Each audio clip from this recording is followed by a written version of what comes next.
Notre souci majeur est que notre sœur Rekia Madougou retrouve sa liberté, ainsi que le professeur Aïvo et tous les exilés. La paix et la concorde nationale ainsi que la libération de Rekia Madougou et de tous les détenus politiques, sans oublier le retour des exilés politiques, étaient au cœur de la cérémonie de prière organisée le samedi 29 mars 2025 à Parakou par le Creuset Réveil Collectif en ce mois béni du Ramadan.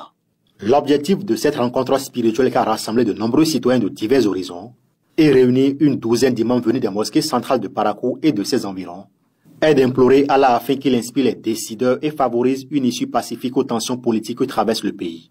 Nous avons prié surtout pour que notre sœur Rekia Madougou, Joël Aïvo, Biodraman Tidjani, appelé BDT, tous recouvrent leur liberté.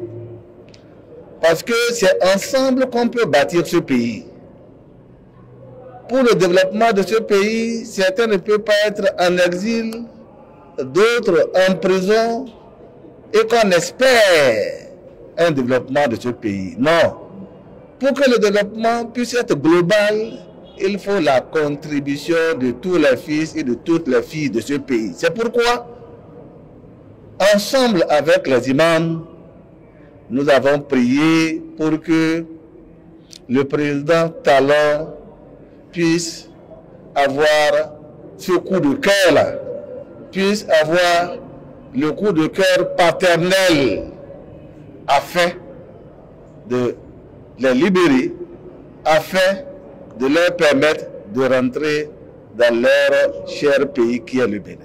Devant une assistance composée de fidèles, de sympathisants et d'une forte délégation de la coordination nationale et départementale du parti LD, les députés présents ont réaffirmé leur engagement en faveur d'un Bénin réconcilié et apaisé. Il a dit que même s'il faut compromettre la paix pour aller au développement, qu'il n'hésitera pas à le faire. Et je pense que la paix est une dimension importante du développement. Il faut qu'il accepte enfin de les libérer, de libérer Rekia Madougou, de libérer Joël Aïvo et bien d'autres qui croupissent encore dans les geôles de notre pays en raison de leur opinion politique. Les prières ont particulièrement mis l'accent sur la situation des détenus politiques, notamment celle de Rekia Madougou. Ces soutiens espèrent voir cette initiative spirituelle contribuer à une évolution favorable à la situation. Le groupe de travail de l'ONU a rendu une décision à la suite des travaux sur le dossier Rekia Madougou. L'ONU a exigé la libération parce que le dossier il est vide. Le dossier étant vide, l'ONU a demandé la libération de Rekia Madougou. Et donc, depuis des années, cette décision n'a pas été exécutée par notre gouvernement. Donc, Allah étant notre Dieu, un Dieu de l'impossible, il est en mesure de toucher ce cœur-là pour que cette décision soit exécutée. Nous avons fait l'espoir que Dieu fera en sorte que nos dirigeants recouvrent, n'est-ce pas, le cœur paternel pour véritablement amener la paix à travers la libération donc, des détenus politiques et à travers le retour des exilés politiques dans notre pays. Cette prière est perçue comme un acte de foi et un engagement en faveur d'un Bénin plus uni et en paix.